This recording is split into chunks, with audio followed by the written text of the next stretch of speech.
momento de hablar de educación en BTV Noticias porque se viene el comienzo de las fases de presencialidad en las aulas educativas. Estoy con el presidente del CODICEN, Robert Silva. Gracias por estos minutos. Gracias a ti por la invitación, bueno, un gusto. Hay muchísimas preguntas, muchas dudas a partir de este protocolo que publicaron y aprobaron ayer respecto a cómo va a ser este comienzo. La fase 1 que empieza el próximo lunes no es de la totalidad. ¿Tienen un estimativo de cuántos alumnos podrían retomar las clases o cuántos centros el próximo lunes? Están comprendidos 80.000 alumnos más o menos, es la cifra que hemos manejado, distribuidos en 403 escuelas. Están en condiciones de abrir más o menos, según lo que el estudio que se está haciendo, unas 70 escuelas técnicas de UTU y unos 135 liceos, incluidos ahí 24 centros educativos rurales. Bien, el protocolo es muy exhaustivo en un montón de aspectos. Uno de ellos dice que se va a aplicar un cuestionario al ingreso a los estudiantes respecto a si tienen tos, si se sienten afiebrados, si se sienten resfriados y que si hay indicios de alta temperatura, bueno, se le va a pedir al estudiante que se vaya para la casa. ¿Por qué llegaron a esta modalidad y no directamente a que se le tome la temperatura a todo el mundo? Bueno, fue un poco la sugerencia que tuvimos de los involucrados, en la medida de que nosotros deberíamos adoptar un conjunto de medidas. Ese cuestionario lo elaboró el Ministerio de Salud Pública, es un cuestionario que lo administrará el centro educativo. Yo digo, a veces uno dice, bueno, cuestionario al ingreso, que sí que va a parar a cada alumno y se le va a hacer a cada niño y se le va a hacer la pregunta No, acá creo que el centro educativo lo administrará, ingresarán de la forma más cotidiana posible al centro educativo y luego en el aula o en el espacio que la maestra o que el equipo docente establezca, se formularán esas interrogantes que yo digo, los maestros y las maestras que son tan ávidas y conocedoras de la cuestión de los niños, seguramente podrán detectar la situación, ya sea en temperatura, ya sea en alguna circunstancia que pueda ameritar su atención específica. Sí, porque de hecho una de las cosas que uno lee en blanco sobre negro, parecería que hay como muchas tareas que tienen que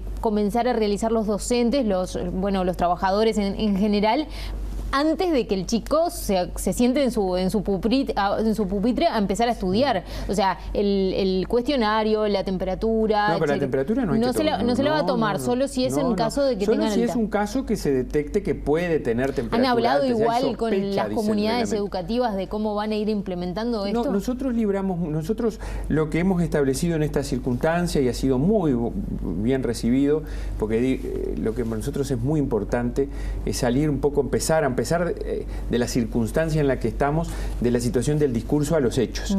Se ha hablado siempre de las autonomías de los centros, de las posibilidades de desarrollar, diseñar soluciones contextualizadas para atender sus realidades y no que vengan directrices generales que establezcan todo. Acá el Consejo de Educación Inicial y Primaria, Secundaria y UTU establecieron lineamientos generales. Ayer aprobamos este protocolo general y las comunidades adecuarán su funcionamiento en el marco de lo que ellos mismos resuelvan para recibir la presencialidad tan gradual y tan no universal como la que estamos haciendo. Claro. En un principio se había hablado de 2 metros de distanciamiento aproximadamente, se llegó a hablar de 1,5 metros, 2 metros, finalmente queda 1,5 metros de distanciamiento entre cada alumno, entre los pupitres, lo cual es un gran desafío. Sabemos por estas horas de muchos inspectores, directores, maestros, docentes que están sacando cuentas, midiendo a ver cuánto van a tener que fraccionar los grupos y si les da la infraestructura que tienen para poder dar cuánta clase a la semana. ¿Qué relevamiento tienen? Nosotros ahí lo que establecimos fue 2 veces por lo menos por semana. ¿Cree que se puede llegar a...? Bueno, estamos, según los relevamientos realizados, sí. En caso excepcional de que no se pueda, no se puede, porque acá la regla número 1 es cumplir con todas las cuestiones sanitarias y preventivas que tenemos.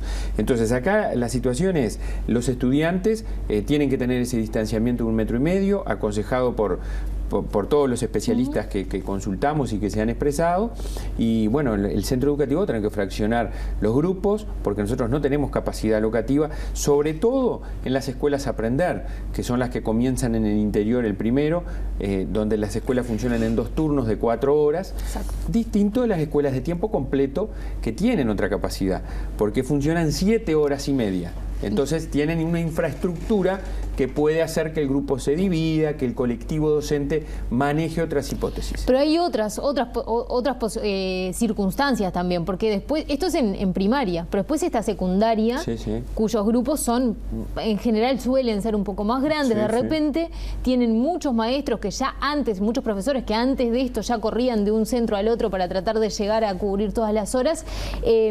¿Se imagina que, por ejemplo, una materia de repente no se vea todas las semanas para tratar de... Y puede ser una posibilidad. A ver, nosotros comenzamos en el interior, menos en Rivera, en el área metropolitana, pero en el resto del interior comenzamos en 111 liceos y en el entorno de 70 escuelas técnicas, el tercero de bachillerato tecnológico y bachillerato profesional y el sexto de la educación secundaria. Y ahí vamos a tener que hacer una distribución y la comunidad va a tener que establecer cómo va a ser la distribución, porque los docentes, como tú dices, somos más de 10 por año, tenemos horas preasignadas, tenemos trabajos en otros centros. Quizás en la actualidad puede haber una combinación porque no empiezan todos los grupos, pero a futuro va a requerir de mucha ingeniería y por eso nos pareció bien importante que las comunidades educativas adoptaran las decisiones. Claro, en definitiva, entonces, por ejemplo, la posibilidad de contratar más suplentes, más horas para tratar de... Sí, lo estamos haciendo de solventar eso de fraccionamiento de grupos. Nosotros, está arriba de la mesa. Adicional de lo que ya tenemos, no lo hemos previsto, porque tenemos un número, ayer estaba en 160 y algo de maestros y 270 auxiliares de primaria que se habían validado su inasistencia por tener una enfermedad prevalente o por tener más de 65 años. Entonces, en esos casos tenemos que poner suplente. Claro. Y el Consejo de Primaria está habilitando. Y lo mismo no va a pasar con los profesores. Y nosotros tenemos los recursos que tenemos. Sin perjuicio ante alguna situación específica, estamos desarrollando acciones para tomar las decisiones que correspondan. Ejemplo, con todos los suministros que tenemos que distribuir, que están los camiones y las camionetas recorriendo el país en este momento. Ese es un tema. Ya están llegando los suministros de higiene porque el protocolo establece mucha más limpieza en los centros educativos. Nosotros hemos establecido el tema de mayor limpieza, hemos establecido la importancia de generar espacios para entre los turnos y que exista limpieza entre los turnos o a la salida y antes del regreso, obviamente, al día siguiente. Estamos distribuyendo en todo el país. Yo acabo de hablar con la Gerencia de Administración de Codicencia, coordinados con los consejos, en una realidad que también tenemos que ser bien claros. Vamos a tener problemas y vamos a tener que mejorar.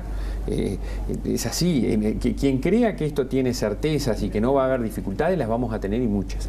Pero sí quiero decir que hay muchísima gente en todo el país en este momento que está trabajando para que a los centros educativos les llegue el alcohol en gel, el hipoclorito, los jabones, los tapabocas que vamos a dar a los docentes y a los funcionarios, en fin, todas esas cuestiones que hemos adquirido urgentemente. Muchas cosas para consultarlo sobre eso que dice. Para hacer un repaso, ¿para quién va a ser obligatorio el uso de tapabocas y para quién recomendado?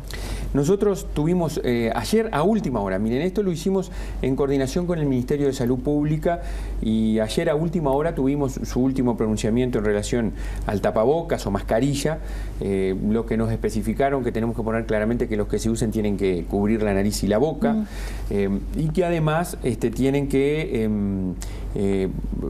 determinar bien su uso. Por ejemplo, en escuelas especiales no se recomienda, en la realización de actividades físicas, no es recomendado para los menores de 6 años, salvo cuando viajan en camionetas o en ómnibus, ahí a partir de los 4 nosotros lo pusimos, nos recomendaron que lo usen, y nosotros tuvimos un pedido específico de los consejos de educación media por una cuestión de prevención y de sanidad, y el Ministerio no puso objeciones a que fuera obligatorio para la educación media y terciaria, es decir, para los más grandes, aunque el Ministerio... Desde primero. En la escuela el Ministerio nos precisó, y así lo pusimos, que pueden no usar tapaboca si se mantienen las distancias, si se están en las clases, lo cual a nosotros el proceso de enseñar y de aprender en la inicial, ni que hablar, y en la primaria en particular, facilita mucho la posibilidad que si tenemos la distancia correspondiente, podamos, como estamos tú y yo ahora, sin tener tapaboca, aunque salimos y lo usamos, ¿no? Claro, pero en secundaria ya el requerimiento es otro. Nosotros establecimos que lo tienen, el reglamento lo dice, que el centro educativo tiene que desarrollar las acciones tendientes para que los estudiantes usen tapabocas. ¿En qué quedó eso de dedicar un día a la limpieza? Que no está en el protocolo. No está en el protocolo porque... Depende de cada centro. Exactamente, es eso, tú sabes, porque, por ejemplo, primaria lo pensó con jornadas de 3 horas para las escuelas aprender, pensó lunes y martes o lunes y jueves, martes y viernes, y un día, habíamos hablado en su momento, la posibilidad de limpieza profunda del centro, pero además atención a los niños con alguna vulnerabilidad específica que requieran alguna tutoría, algún acompañamiento. Y lo irán diseñando, están trabajando en eso las inspecciones con mucho compromiso de todo el país y obviamente las comunidades, los docentes y los funcionarios. ¿Cómo están evaluando el tema de los auxiliares, del personal que trabaja en los centros educativos y que había un reclamo por parte de los sindicatos de que hay muchas personas mayores de 65 o que de repente están certificadas? Es un problema que tenemos, sí, es cierto. A ver, es cierto porque hubo una vacancia histórica de cargos, vacaron y no fueron cubiertos. Y los recursos de esos cargos se destinaron a otras cosas. Ayer lo hablábamos en la sesión de Codicen. Entonces nosotros, por ejemplo, secundaria ahora vio cuántas vacantes tiene 9. UTU miró cuántas vacantes tiene 20. 20 en todo el Uruguay. En todo el Uruguay de cargos de auxiliares. Vamos a desarrollar un conjunto de estrategias que son, por ejemplo, en el caso de educación inicial y primaria, hay contratadas en convenios cooperativas de mujeres en todo el país. Entonces vamos a requerir en esta primera instancia esas cooperativas y vamos a estudiar la posibilidad de ampliar eso y extenderlo eventualmente para los subsistemas de educación secundaria y UTU. Tenemos los auxiliares que están en los comedores de primaria, que no están atendiendo porque no abrimos los comedores, podemos destinarlo a estas tareas de limpieza y de desinfección del centro. Tenemos también la posibilidad de las partidas que primaria en particular da, y también ayer UTU decía que va a hacer lo mismo, partidas para que las comisiones fomento, en el caso de primaria, contraten auxiliares.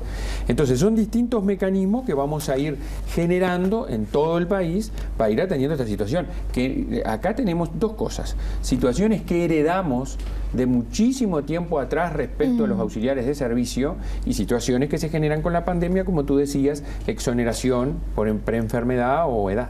Hasta ahora hablamos de esta ingeniería bien compleja que va a incluir la nueva normalidad para la educación. Pero ¿qué pasa con los aprendizajes? Porque se habló que es en definitiva lo más importante. Se habló de que se estaba preparando una prueba para tratar de medir en qué situación están los alumnos. Yo quiero decirle que nosotros tenemos un equipo muy profesional de gente que ya venía trabajando en la administración y gente que se ha incorporado, como la doctora Adriana Aristimuño en el planeamiento educativo de Codicen, que está liderando un equipo que quiere trabajar exactamente para conocer cuál ha sido el grado de vinculación de los estudiantes en los distintos niveles, que quiere conocer cuál ha sido la situación de desarrollo curricular en los distintos niveles llevado adelante, es decir, cuánto, para entendernos, del plan o del programa se cumplió. Y luego los aprendizajes obtenidos. Acá quiero dar tranquilidad porque hay algunas de esas vocecitas que les encanta sembrar pánicos y cucos que siempre tenemos. Acá no vamos a ir a decir con esto pasa, promueve, deja de promover, repite. No, amigo, lo que acá tenemos que hacer en educación y en muchos temas es tomar decisiones informadas sobre bases ciertas.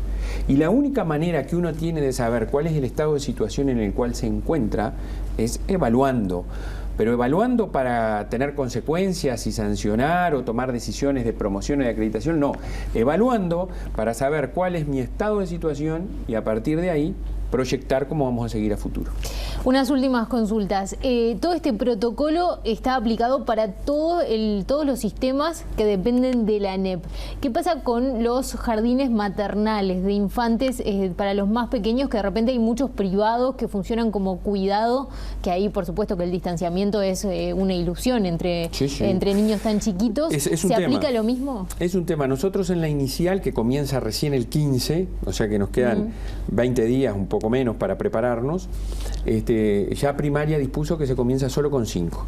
O sea que tenemos solo los chiquitos de 5, los más grandes del tramo inicial, con todos los docentes del centro educativo a disposición, trabajando y generando propuestas y las divisiones.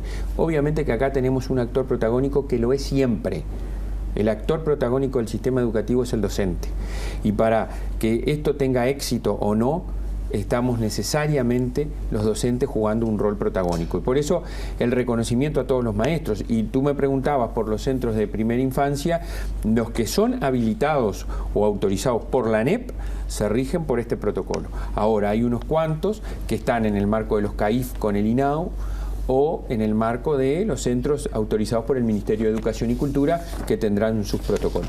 Bien, y muy brevemente te pido, si aparece un caso, para dar tranquilidad a los padres también, aparece un caso o síntomas o lo que sea, ¿se aísla a esa persona o se le pide que se retire para su domicilio y empieza claro, a funcionar todo el traqueo de contactos? Ahí, que fue lo que se nos pidió, que quedara claramente establecido para tranquilidad, qué es lo que hacemos. Nosotros lo primero que pedimos, y ahí establecemos con el sugerencia del Ministerio de Salud, cuáles son las circunstancias que pueden ser sintomáticas para que la familia lo tenga claro, el tema de fiebre, el tema de resfrío, etcétera. Lo está ahí, yo no voy a decir lo que está escrito, porque está escrito por los que saben. Entonces, ellos, sugerencia no ir, hacer un seguimiento.